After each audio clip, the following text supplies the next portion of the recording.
안녕하세요. 최후 매직 국어의 최후입니다. 국품사에 관련된 것들을 좀 배워갈 건데요. 국품사라는 거, 품사가 뭐냐? 라고 개념 정의를 하면 좀 어렵거든요. 이렇게 한번 생각해 보세요. 여러분들이 아는 단어들을 밑에 놔뒀어요. 근데 그 밑에 놔둔 단어들을 모두 다 비슷한 성격이 있는 것끼리 잡아 묶었다라고 생각을 해봅시다. 근데 그런 것들에 대한 그 같은 종류에 있는 것들이 품사입니다. 이 정도로만 이해해도 충분히 가능할 것 같습니다. 일단 봅시다. 명사, 대명사, 수사, 조사, 그 다음에 관형사, 부사, 동사, 형용사, 그리고 감탄사. 이렇게 9개를 품사라고 하는데요.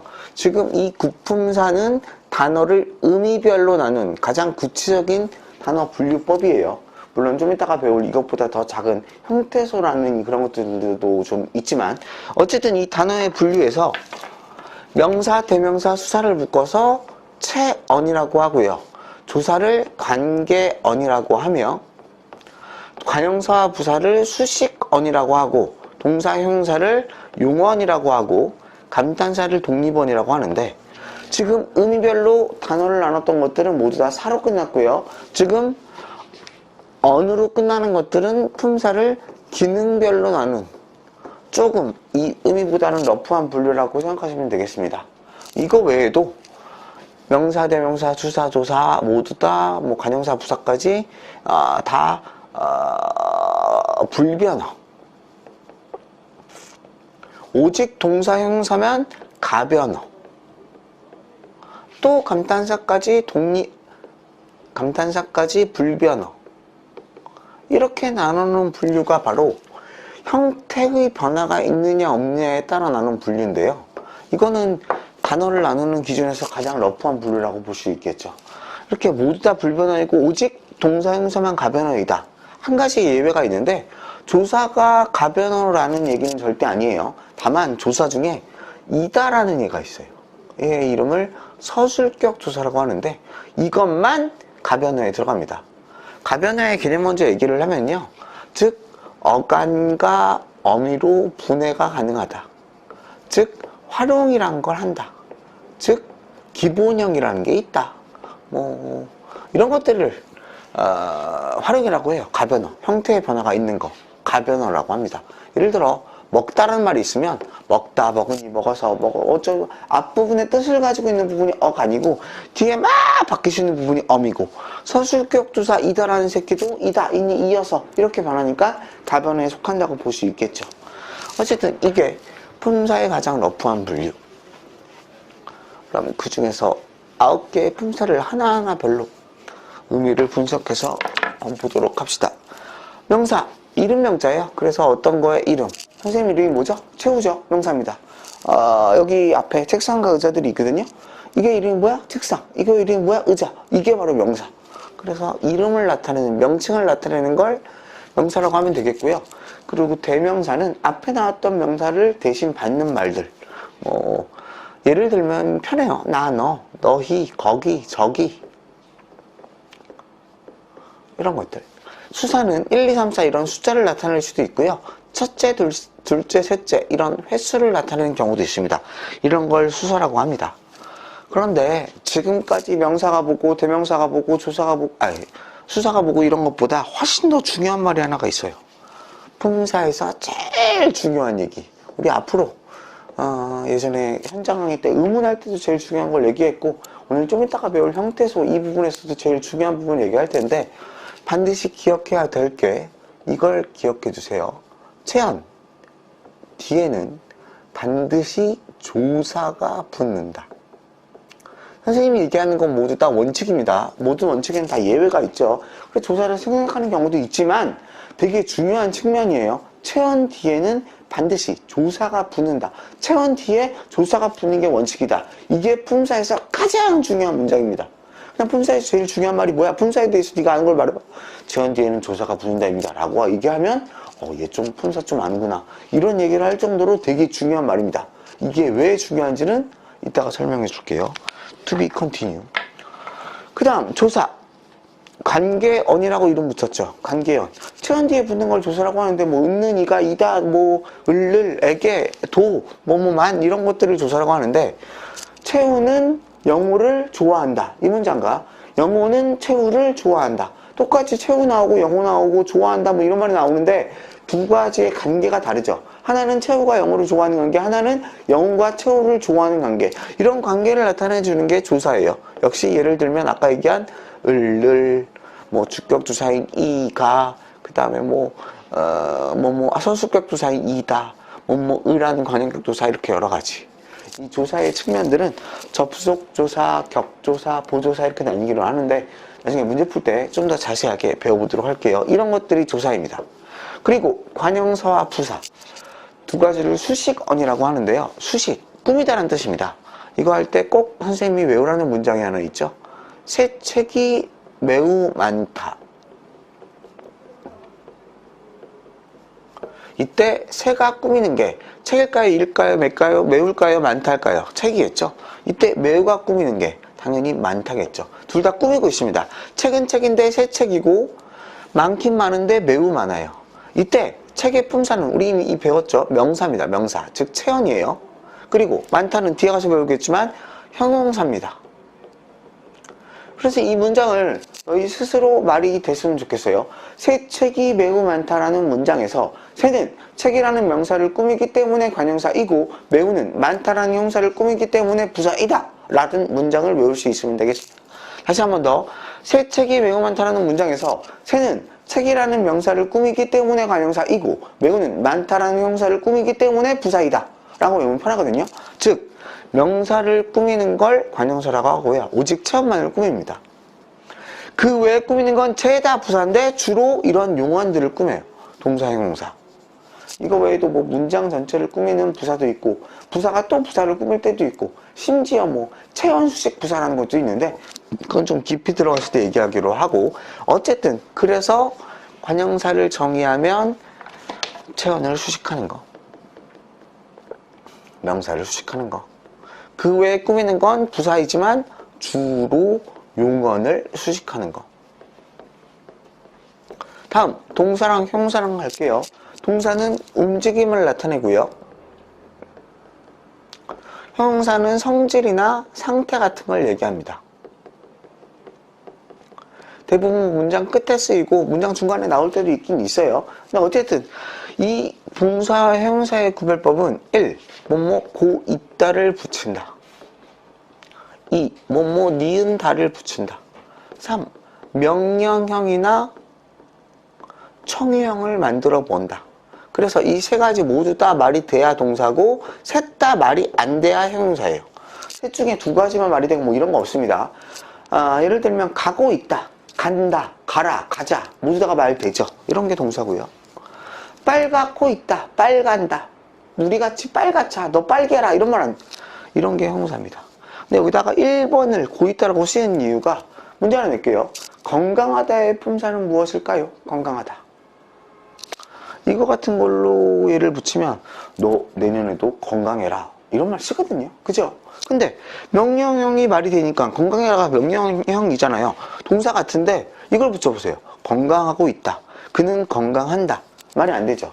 따라서 여태까지 너 내년에도 건강해라 이런 말이 잘못됐다는 걸 알 수 있습니다.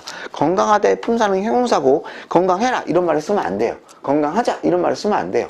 건강하게 지내라, 건강하게 지내자 뭐 이런 말은 가능하더라도 어쨌든 고 있다를 확실하게 좀 기억해 놓으면 동사 형용사는 헷갈릴 거 없을 것 같습니다. 마지막 감탄사 야 이렇게 부르거나 네 대답을 하거나 아 이렇게 감탄을 하거나 뭐 이런 거 이런 게 감탄사라고 해서 문장에서 아예 왕따 시험엔 잘 안 나옵니다. 이렇게 9개의 품사를 익히면 우리 모두 다 품사를 알 수 있는 품사왕이 되느냐? 아닙니다. 9개의 품사 중에 가장 좀 짜증나는 새끼가 있어요. 그 새끼가 바로 9개 중에 뭘까요? 관형사입니다.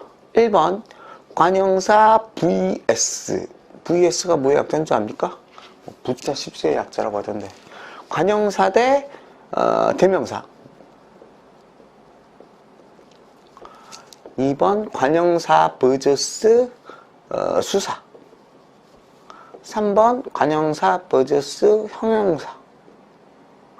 이 세 가지만 잘 구별해 놓는다면 여러분들은 아까 내가 얘기했던 품사왕이 될 수도 있습니다. 첫 번째, 관형사와 대명사. 이걸 보면 그는 사람이다. 이때 그의 품사 대명사죠. 우리 앞에서 배웠잖아요. 예로도 들고. 근데 그 사람이다.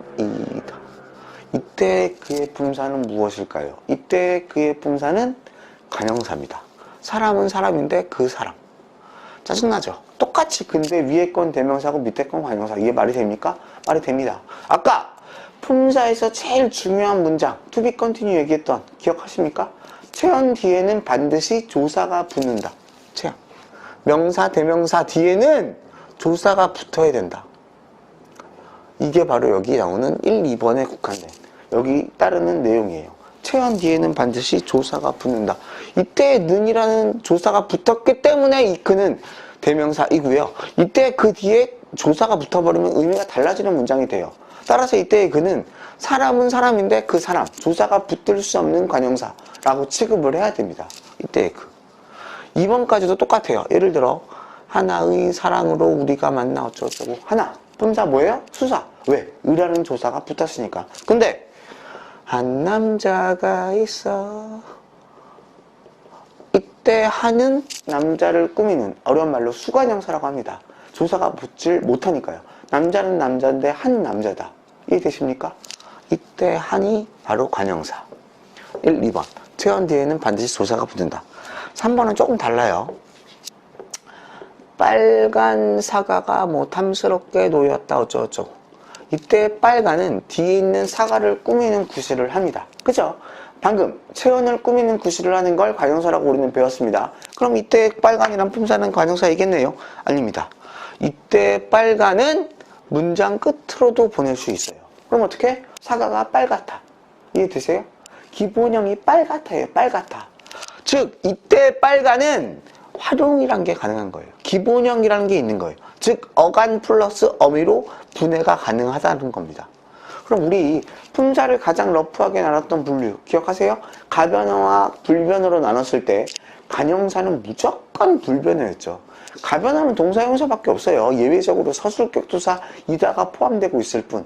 그때 이렇게 활용을 하는 빨간이란 말은 문장 끝으로 갈 수 있기 때문에 그 체언을 꾸미는 기능을 한다 할지라도 여기에 속해요. 가장 러프한 분류가 형태의 변화, 가변어, 불변어이니까요. 여기서 좀 이야기해보고 싶은 게 따라서 관형사의 종류는요. 대명사 거 좀 뺏어먹고 수사 좀 뺏어먹고 이 정도에 불과하지 진짜 오리지널 관형사는 몇 개 안 돼요. 뭐 아까 배웠던 세책이 매우 많다라든가 헌책이 매우 많다라든가 온갖 고생을 다 하고 돌아왔다. 뭐 온 세상을 떠돌고 와. 모든 사람은 말한다. 뭐 이런 것들? 이런 건 기본형이 없잖아요. 해봐요. 세다, 헌다, 온갖다, 온다. 이건 오다라는 게 아니죠. 모든다 이런 건 없죠. 이런 게 오리지널 관형사에 속하는 것들이고요. 나머지 것들은 아까 얘기했듯 대명사 거 좀 뺏어먹고 그 다음에 수사 좀 뺏어먹고 이런 것들이 관형사에 불과하다는 거. 그것만 기억해 주시면 될 것 같습니다. 그럼 지금까지 국품사 내용이었습니다. 그럼 이거 다음에는 이것보다 좀 더 작은 분류긴 한데 이걸 나중에 한 이유가 품사의 개념을 확실하게 익혀야 선생님이 설명하기도 쉽고 그리고 여러분들과 이해하기가 쉬워서 형태소를 좀 뒤로 놔뒀어요. 형태소. 형태소는 뭐 의미를 가진 채소단이라고 할 수 있는데 우리 예전에 배웠던 의문이란 거의 개념은 의미 구별 채소단이었죠. 형태소는 의미를 가진 채소단위. 물론 이때의 의미는 실질적인 의미를 갖기도 하고 형식적인 의미를 갖기도 합니다. 어쨌든 형태소의 종류는 자립 형태소라는 것과 의존 형태소라는 게 있어요. 이렇게 기억하세요. 그리고 실질 형태소라는 게 있고 형식 혹은 문법 형태소라고 하는 형식 형태소가 있다. 이렇게 기억을 해야지 하나의 형태소는 이거 4개 중에 하나예요. 이런 건 없습니다. 하나의 형태소가 이거 둘 중에 하나이자 이거 둘 중에 하나인 거. 아예 카테고리가 다른 거예요. 위에 거 2개의 분류, 밑에 거 2개의 분류. 이렇게 기억을 해 두십시오. 먼저 자립 형태소는 조건 2가지가 부합되어야 해요. 말답게 1번 자립, 혼자 쓸 수 있어야 합니다. 2번째 의미, 뜻, 이걸 가지고 있어야 자립 형태소에 속하는 거. 그렇다면 자립은 혼자 쓸 수 있어야 되고 의미도 가지고 있어야 되니까 우리 방금 배웠던 품사에서 체언, 그리고 수식언, 그리고 독립언, 이 3가지가 여기 속한다고 보시면 되겠습니다. 체언, 명사, 대명사, 수사, 독립언, 감탄사. 그 중에 조금 의미가 좀 궁금증을 가질 수 있는 게 수식형 같은 건데, 아까 우리 세책이 매우 많다 이런 거 배웠죠. 근데 매우라는 말을 A4 용지에다가 딱 써갖고 벽에다 붙여놨어요. 그럼 여러분들이 가다가 그 벽에 있는 매우를 보고 그걸 읽어요. 그때 그 매우가 그 문장에서 어떻게 쓰이는지, 어떤 의미를 드리는지 모릅니까? 다들 알고 있죠. 매우라는 말 알잖아요. 그런 게 자립입니다. 딱 봤을 때 무슨 얘기인지 아는 거.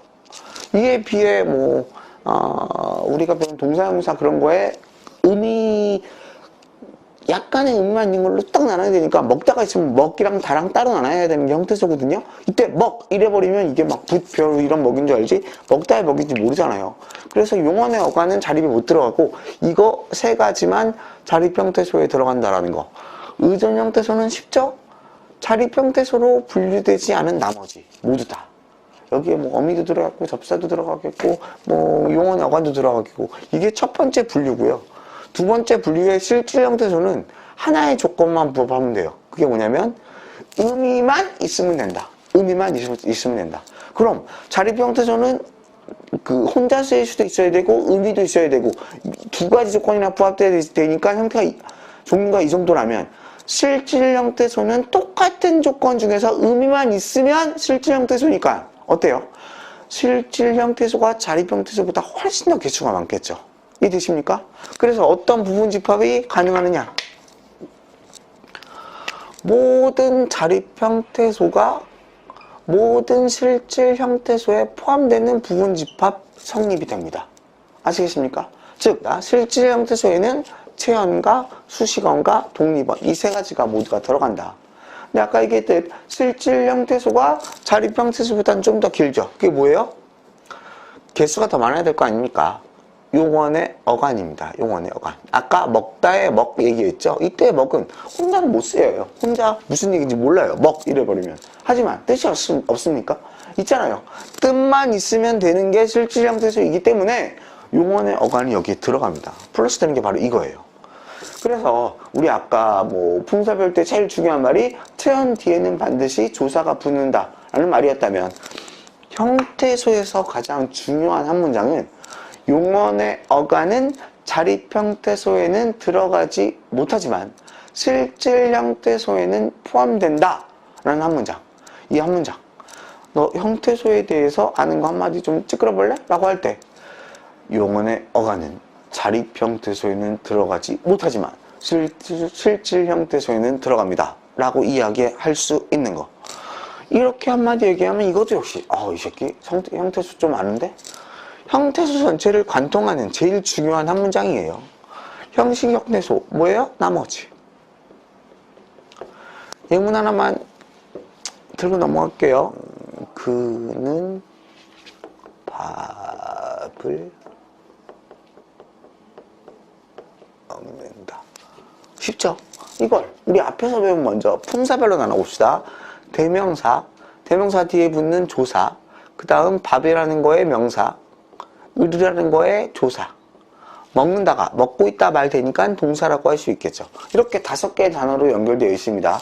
이걸 첫 번째 카테고리인 자립형태소와 의존형태소로 나누면 대명사 체언이니까 자립형태소, 조사니까 당연히 의존형태소, 그 다음 밥 명사니까 자립형태소, 그 다음 또 의존형태소. 중요한 건 바로 여기인데요. 먹는다. 우리 단어로 나눴을 때 먹다 이거 하나의 그냥 단어로 난 취급을 해버렸죠. 근데 이때 형태소는 이게 다 나눠집니다. 일단 기본형이 먹다이고요. 그리고 그 뒤에 그 사이에 는이라는 거 지금 먹고 있다 라는 현재라는 걸 강조해 주는 걸로 의존, 의존, 의존 이 세 가지가 붙는 걸 형태소의 분류라고 할 수 있겠습니다.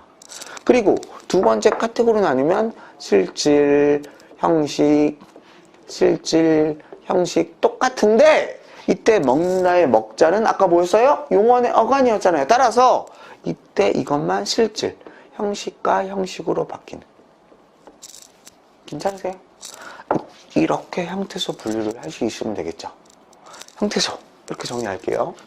물론 지으면서 하는 얘기는 품사도 각각 좀 심하게 나눠야 되고 형태소도 조금 더 구체적으로 배워야 문제가 풀리는데 이런 문제들은 모두 다 문제 푼 다음에 현장 강의에서 하나하나 설명해 줄 거기 때문에 기본적인 개념만 좀 짚고 넘어가 보도록 할게요. 그 다음 다시 단어로 돌아와서요. 단어.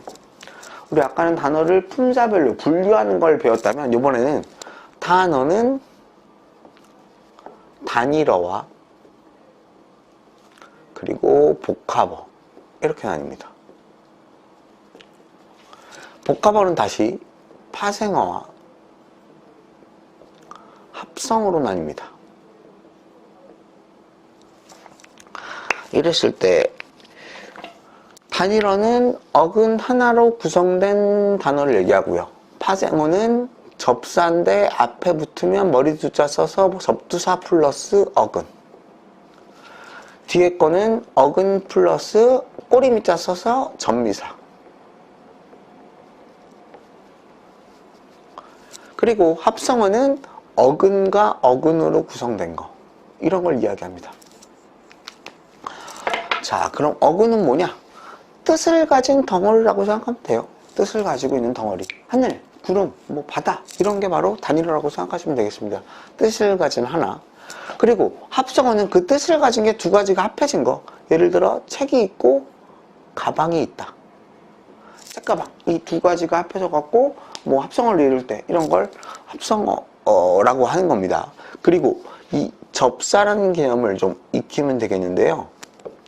접사라는 건 어근의 앞이나 뒤에 붙어서 어근의 뜻을 더해주는 거, 즉 혼자는 못 쓰는 거 이런 걸 접사라고 해요.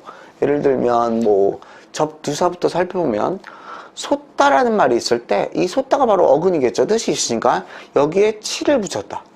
이때 치가 너 뭐해? 치 이런 치 아니잖아요. 솟긴 솟았는데 치를 솟았다. 뭐 이런 게 앞에 붙는 거. 그는 뭐 군말이 많다. 이런 게 바로 앞에 붙는 접사라고 할 수 있겠죠. 그리고 접미사 같은 경우에는 이런 거. 그는 참 개구지다 라는 말에 어근이 있다면 여기에 쟁이를 붙였을 때 그의 직업은 미장이 대장장이 뭐 이런 거. 대장장이다. 이런 게 접미사라고 생각하시면 되겠죠. 여기 있는 거. 어근이 있어야만 쓰이는 거. 여기서 뭐 되게 고전적인 문제 하나 내볼게요. 갑자기 생각이 나서 이걸 보니까 군고구마의 종류는 1번 단일어, 2번 파생어, 3번 합성어 뭘까요? 우리 방금 군이라는 걸 배웠죠. 이 군이 나왔으니까 이것도 당연히 파생어라고 찍는 학생들이 많았고 이런 문제가 단골인 것 같아요. 이때 군고구마는 합성어입니다. 왜? 이때 군은 쓸데없는 약간 좀 뭐 군것질 할 때 이렇게 뭐 필요 없는 이런 걸 얘기하는데 이때 군은 굽다라는 의미를 가지고 있는 거죠. 구운 고구마예요. 구운 고구마. 군의 의미가 서로 다르기 때문에 밑에 건 굽다라는 것과 고구마가 합쳐진 합성어고 위에 건 군이라는 접사가 붙은 파생어에 해당한다고 볼 수 있겠죠. 단어의 단일어와 복합어 이런 종류를 좀 나눠봤습니다. 1부는 이렇게 문법 끝내도록 하겠습니다. 좋아요와 구독, 알림 버튼을 눌러주세요.